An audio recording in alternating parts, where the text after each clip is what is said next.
కోదాడ జిల్లా హుజూర్ నగర్లో వరద బాధితులు రైతుల్ని ఆదుకోవడంలో మంత్రి ఉత్తమ్ కుమార్ రెడ్డి విఫలమయ్యారని మాజీ ఎమ్మెల్యే బొల్లం మల్లయ్య ఆరోపించారు.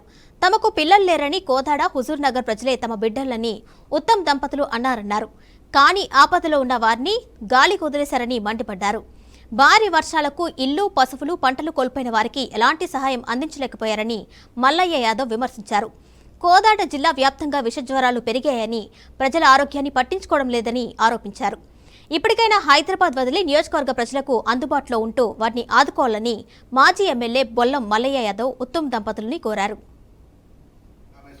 ఈరోజు ఏదో పాత బట్టలు తీసుకురండి ఒప్పజెప్పండి అని చెప్పేసి అని అంటున్నారు. పాత బట్టలు ఒప్పజెప్పిన వాళ్ళు ఎవరు ఇవ్వాలి? వాళ్ళకి చేర్చేది ఎవరు? మా దగ్గర కోటయ్య సార్ అని పాపం స్వచ్ఛంద నిస్వార్థంగా పనిచేస్తాడు. ఆయన కూడా మామూలుగా ఇటువంటి పాత వస్తువులు తీసుకుపోయి ఎవరైనా పనికొచ్చేట వాళ్ళకి ఇవ్వటం, పాత బట్టలు తీసుకుపోయి మామూలుగా అక్కడ ఒక డబ్బాలో వేస్తే కావాల్సిన వాళ్ళు తీసుకుపోండి అని చెప్పేసి బోర్డులు పెట్టిన సందర్భాలు ఇలా కోదాడలో కొత్త కాదు. సామాజిక కార్యకర్తలు రక్తదానాలు చేసిన వాళ్ళు ఈరోజు కోదాడలో చాలా మంది ఉన్నారు. వాళ్ళందరూ వాళ్ళ వంతు వాళ్ళు పనిచేస్తున్నారు.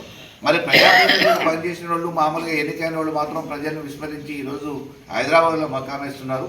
వాళ్ళు ఉంటేనే అధికారులు కొద్దిగా ఉరుకుల పరుగుల మీద పనిచేసే అవకాశం ఉంటుంది. కాబట్టి ఈ ప్రజల బాగోగులు పట్టించుకోవాల్సిన ప్రజాప్రతినిధులు కూడా ప్రత్యక్షమై కోదాడలో పనిచేస్తే బాగుంటుంది అనేది ప్రజల పక్షాన బీఆర్ఎస్ పార్టీన రాజకీయాలకు అతీతంగానే అడుగుతున్నాం మేము.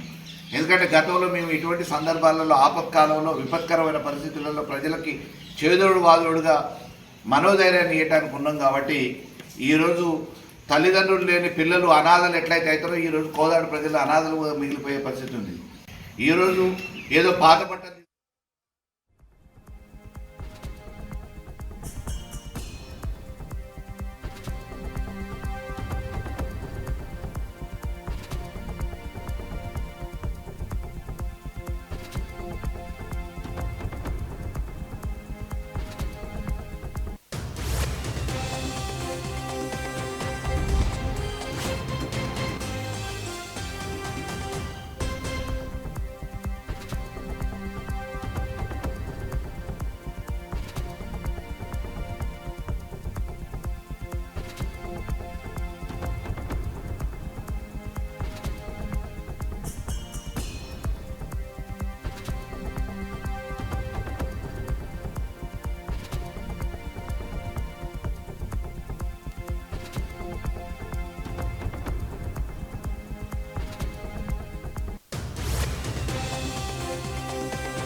నిస్వార్థంగా పనిచేస్తాడు.